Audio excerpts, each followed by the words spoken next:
72 గంటల్లోనే ఫోన్లోని అద్భుతమైన జ్యోతిష్య పరిష్కారం చూపిస్తారు. నమ్మండి, నమ్మకపోండి, ఇది నిజం. శ్మశాన కాళి రుద్ర చౌడీదేవి ఆరాధకులు నంబర్ 1 వశీకరణ స్పెషలిస్ట్.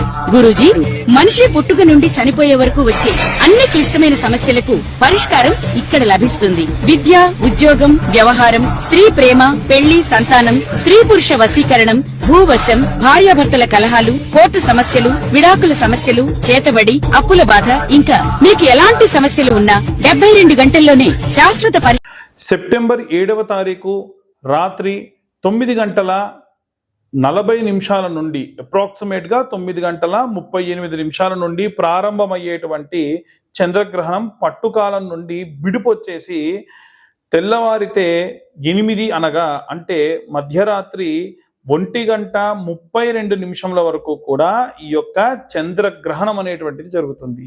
ఈ యొక్క చంద్రగ్రహణం జరిగినప్పుడు ఈ యొక్క 12 రాసుల వారు కూడా ఎలాంటి రెమెడీస్ తీసుకోవాలి, ఎలాంటి మంత్రపఠనం చేయాలి, ఈ సమయంలో ఏ రాశికి ఆ రాశి అంటే మేషరాశి వారికి నుంచి మేషరాశి నుండి మీనరాశి వరకు కూడా ఎలా ఉండబోతుంది, వాళ్ళు ఎలాంటి సంఘటనలు ఎదుర్కోవచ్చు, ఎలాంటి జాగ్రత్తలు తీసుకోవాలి అనే విషయాన్ని ఇప్పుడు మనం తెలుసుకుందాం. తదుపరి కర్కాటక రాశి. కర్కాటక రాశి వారికి సంబంధించి శుక్రుడు కూడా వక్రగతిలో ఉన్నాడు లగ్నాత్. అయితే కర్కాటక రాశి వారికి చంద్రుడు రాశాధిపతి. వీరిపైన ప్రభావం లేదు అనుకోవడానికి లేదు. కర్కాటక రాశి వారికి కూడా ప్రభావం ఉంటుంది, చంద్రుడు రాశాధిపతిగా ఉన్నాడు కాబట్టి.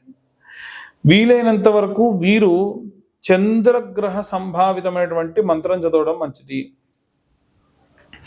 చంద్ర అరిష్టేతు సుసంప్రాప్తే చంద్ర పూజాంచకారయేత్ చంద్ర ధ్యానం ప్రవక్ష్యామి మన పీడోపశాంతయే. ఈ విధంగా మంత్రం చదవడం వలన ఖచ్చితంగా ఈ రాశి వారికి చంద్రగ్రహణం వల్ల వచ్చేటువంటి ఇబ్బందులు లేకుండా ఉంటారు. వీటితో పాటు దాన ధర్మాలు కొన్ని చేయాలి ఈ గ్రహణ కాలం తర్వాతకి, అది ఏమిటో ఆఖరిలో చెబుతాను. అయితే ఈ యొక్క గ్రహణ సమయం నందు వీలైతే మీరు ఏదైనా జపం చేసుకుంటా అనంటే శివనామ స్మరణ చాలా శక్తివంతం. ఎందుకంటే చంద్రుణ్ణి తలపై పెట్టుకున్నాడు అలంకారంగా చంద్రశేఖరుడు. కాబట్టి వీలైతే ఈ యొక్క మంత్రం మీరు చదవడం విశేష సత్ఫలితాన్ని ఇస్తుంది. ఏమిటా మంత్రం అంటే ఓం నమ శివాయ అన్న మంత్రం చాలు. ఈ మంత్రము 1000 సార్లు చదువుతారా, 10,000 సార్లు చదువుతారా, మీ ఇష్టం. మీకందరికీ తెలియదండి, మా బ్రాహ్మలు ఎప్పుడెప్పుడు గ్రహణం వస్తుందని ఎదురు చూస్తూ ఉంటాను తెలుసా. అదేంటయ్య గారు అని అంటే నిజం. ఎందుకంటే ఎప్పుడైతే గ్రహణం వస్తుందో అప్పుడు మేము చేసేటువంటి జపశక్తి 1,00,000 రెట్లు కూడా అవ్వచ్చు.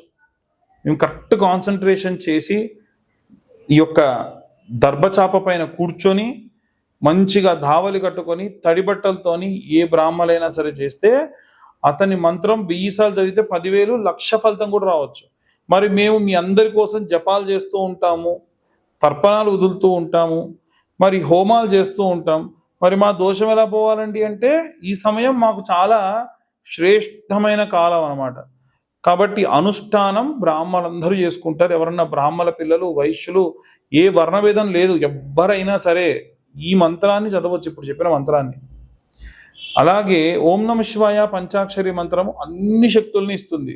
ఒక్కసారి ఆలోచించండి, మీరు ఉదాహరణకు ఆ సమయం నందు కూర్చొని 10,000 సంఖ్య జపం ఆచరించారనుకోండి, ఎంత అద్భుతంగా మీకు ఒక 10 లక్షల ప్రతిఫలం వస్తుంది, జపశక్తి ప్రతిఫలం. దాని వలన ఆరోగ్యంగా ఉంటారు, ఆనందంగా ఉంటారు. ఈ రాశి వారికి ఖచ్చితంగా ఏం చెప్తారంటే మీకు చంద్రుడు రాశాధిపతి. మీరు ఖచ్చితంగా వీలైతే ఇది పాటించడం మంచి శ్రేయస్కరమైనటువంటి విషయం. ఇక అన్ని వర్గాల వాళ్ళు ఎలాంటి రెమెడీస్ తీసుకోవాలి, ఎలాంటి మంత్రపుటనం చేయాలనే విషయాన్ని మనం తెలుసుకుందాం. చిన్నపిల్లలు, వృద్ధులు, అలాగే గృహిణులు, ఉద్యోగం చేసేటువంటి స్త్రీలు, సినీ రాజకీయ రంగాల వారు, ఉద్యోగస్తులు, వ్యాపారస్తులు, విదేశాలకు ప్రయాణం అవుతున్నటువంటి వాళ్ళు, వీరిలో ప్రత్యేకంగా కుటుంబం అంటే మన కుటుంబంలో అందరము ఉంటాము. అందరిలో కూడా ఎవరికి ఒంట్లో బాలేకుండా ఉన్నా, ఎవరికి ప్రయాణంలో ఇబ్బందులున్నా ఖచ్చితంగా మనకి ఏదో రకమైనటువంటి ఇబ్బందిగా ఉంటుంది. కాబట్టి ఇంట్లో ఉన్న అందరూ బాగుండాలి, ఏవైనా సరే ఇబ్బంది పడకుండా ఉండాలి అంటే ఈ యొక్క సెప్టెంబర్లో వచ్చేటువంటి గ్రహణకాల సమయమునందు మనం ఎలాంటి రెమెడీస్ తీసుకోవాలి, ఎలాంటి మంత్రపఠనం చేయాలనే విషయాన్ని ఇప్పుడు మనం తెలుసుకుందాం. ఈ గ్రహణ కాలంలో వీలైనంత వరకు కూడా మనము భోజనాదులు చేయకుండా, నిద్రపోకుండా, అంటే ఉదాహరణకి వచ్చేటువంటి సమయాన్ని బట్టి కొంతమందికి మాత్రం మనకు ఉపశమనం ఉంది. అందులో వృద్ధులు, ఏదైనా సరే వ్యాధితో బాధపడుతున్న వారు, అలాగే చిన్న పిల్లలు, వీరికి భోజనం చేయకూడదు. కానీ ఏవైనా సరే టీ, కాఫీ లాంటివి, ప్రెగ్నెంట్ లేడీస్, అది కూడా ఎమర్జెన్సీ అయితేనే ఫ్లాస్క్లో ఇంతంత దర్భ వేసుకొని ఉంచి ఆ కాఫీ టీని, అది కూడా చాలా తక్కువ మొత్తంలో తీసుకుంటే మంచిది.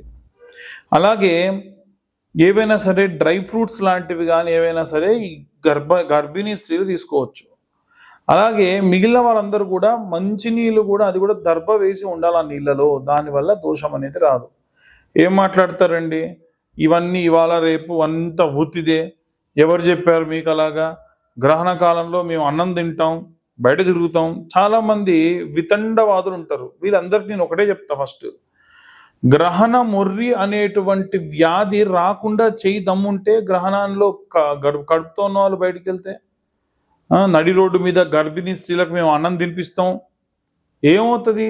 చంద్రుడు సూర్యుడు భూమి మీద లేకుండా నువ్వు అన్నం తిను, అసలు నువ్వు ఇంట్లో నుంచి బయటికి రాకుండా ఇంట్లోపలే ఉండు, ఇలా ఉంటే ఎవరికైనా కుదురుతుందా? అబ్బే అలా ఎలా కుదురుతుందండి అంటారు.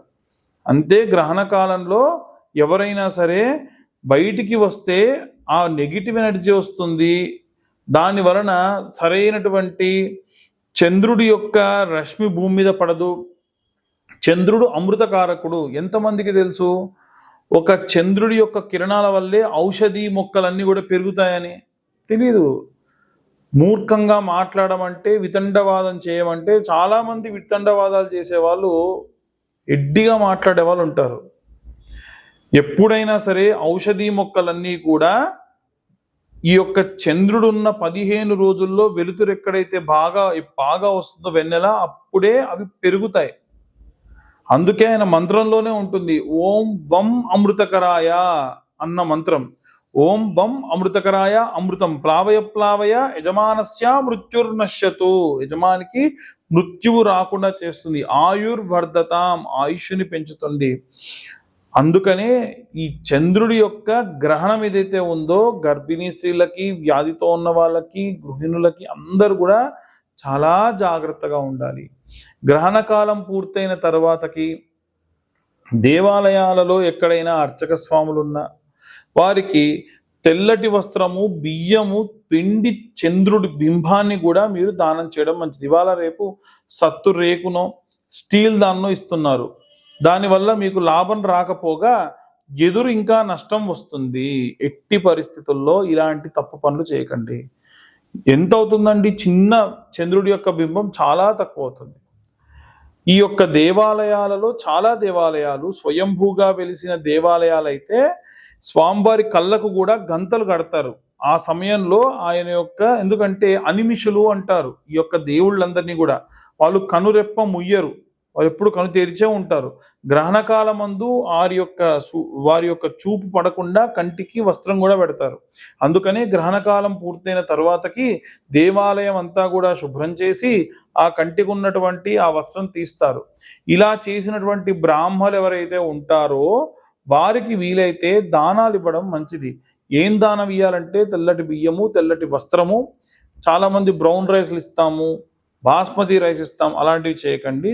తెల్లగా ఉన్నటువంటి మంచి బియ్యాన్ని ఇవ్వండి, తెల్లటి వస్త్రం ఇవ్వండి, వెండి చెద్దర బింబాన్ని ఇవ్వండి, లేదా వెండి గోవునిచ్చినా సరే అత్యంత సత్ఫలితం వస్తుంది. మట్టి పాత్రలో నీళ్లు పోసి, వీలైతే కుండలు ఉంటాయి కదా, ఆ కుండలు దేవాలయాల్లో పెట్టించండి. అలాగే ఎక్కడైనా పెద్ద పెద్ద భవంతులు ఉంటే అక్కడ మట్టి పాత్రలో ఒక 5-6 పాత్రలు భవంతి పైన నీళ్లు పెట్టండి. పక్షులకు నీళ్లు అందితే చాలా మంచిది. వర్షం నీళ్లు పడి అవి దాహంగా ఉన్నప్పుడు తాగుతాయి. అలాగే వీలైనంత వరకు అన్నం మిగులుతుంది కదా, ఈ గ్రహణ కాలమునందు దర్భ వేసి మిగిలిన అన్నం అంతా కూడా మట్టి చిప్పలో పక్కకు పెట్టేసి మరుసటి రోజు ఉదయాన్నే అలా నీళ్ళలో నానినటువంటి అన్నాన్ని చేపలకు వేస్తే మంచిది. దీని వలన కూడా జాతకరీత్యా చంద్ర సంభావిత దోషములుంటే పోతాయి. అలాగే ఇప్పుడు నేను చెప్పిన ఈ మంత్రం కూడా మీరు చదివితే మంచిది. ఆ మంత్రం ఏంటంటే ఓం చంద్ర అరిష్టేతు సుసంప్రాప్తే చంద్ర పూజాంచ కారయేత్ చంద్రధ్యానం ప్రవక్ష్యామి మనః పీడోప శాంతయే. మనస్సు ప్రశాంతంగా ఉండాలి. ఏమవుతుంది చంద్రగ్రహణ కాలంలో మనం గనక ఉంటే, ప్రశాంతంగా ఉంటే మనస్సు చికాగ్గా ఉండదు. ఒక్క మనస్సు చికాగ్గా ఉంటే చాలండి. ఏమవుతుంది మనస్సు చికాగ్గా ఉంటే? ఇల్లంతా చిందర వందర, ఏ పని చేయలేకపోవడం, మనకు డబ్బు లేదా మనకు వివాహము లేదా మనకు ఏదైనా సంతానము లేదా మనకు మంచి ఆరోగ్యము రావాల్సిన కార్యక్రమాలు ఏమైనా జరుగుతుంటే మనం వాటి జోలికి పోకుండా అలాగే మన ఇంట్లో కూర్చొని నా మనసు బాగాలేదని ఖాళీగా కూర్చుంటే ఇవన్నీ కోల్పోతాం. అలా కోల్పోకుండా ఉండాలి అంటే ఈ యొక్క చంద్రగ్రహణాన్ని ఈ పరంగా ఉపయోగించుకోండి. ఎవరైతే మానసికమైన ఆందోళనతో ఉంటారో, ఎవరైతే ఆడవాళ్ళు కానీ మగవాళ్ళు కానీ చిన్నపిల్లలు కానీ మనస్సు వికలితమైపోయి ఆటిజం ప్రాబ్లంతో కానీ బ్రెయిన్ రిలేటెడ్ ప్రాబ్లంతో కానీ ఎవరైతే ఉంటారో వారు గ్రహణమైన మరుసటి రోజు శివుడికి రుద్రాభిషేకం చేయించండి. గ్రహణం జరుగుతున్నంతసేపు మీకు తెలిసిన ఎవరన్నా అర్చకులుంటే వారితోని 18 నుండి 20,000 సంఖ్యా జపం చేయించండి. లేదు మేము జపం చేసుకునేటువంటిది మాకుంది అనుకుంటే వాళ్ళు చంద్రుడి యొక్క బీజాక్షరంతోని జపం చేసుకోవాలి. 18,000 సంఖ్య చేయాలి. గ్రహణ సమయంలో మనం చెప్పిన ప్రతి ఒక్క మంత్రం కూడా 1000 సార్లకు శక్తినిస్తుంది. 18,000 చేస్తే ఇక జీవితంలో చంద్ర సంభావిత దోషములుండవు. వారి మానసికమైనటువంటి ఆందోళనకరమైనటువంటి రోగములన్నీ కూడా తగ్గుతాయి. కాబట్టి ఈ గ్రహణాన్ని ఈ పరంగా ఉపయోగించుకోండి. ఖచ్చితంగా చెబుతున్నాను. ఆటిజం ప్రాబ్లంతో ఉన్న వాళ్ళు కానీ, నత్తి మాట్లాడే వాళ్ళు కానీ, సరైనటువంటి ప్రాపర్ కమ్యూనికేషన్ అందించలేని వాళ్ళు ఎవరైనా ఉన్నా సరే వారి కోసం ఈ జపం చేయించండి అర్చకులతోని. ఖచ్చితంగా మీకు సత్ఫలితాన్ని ఇస్తుంది.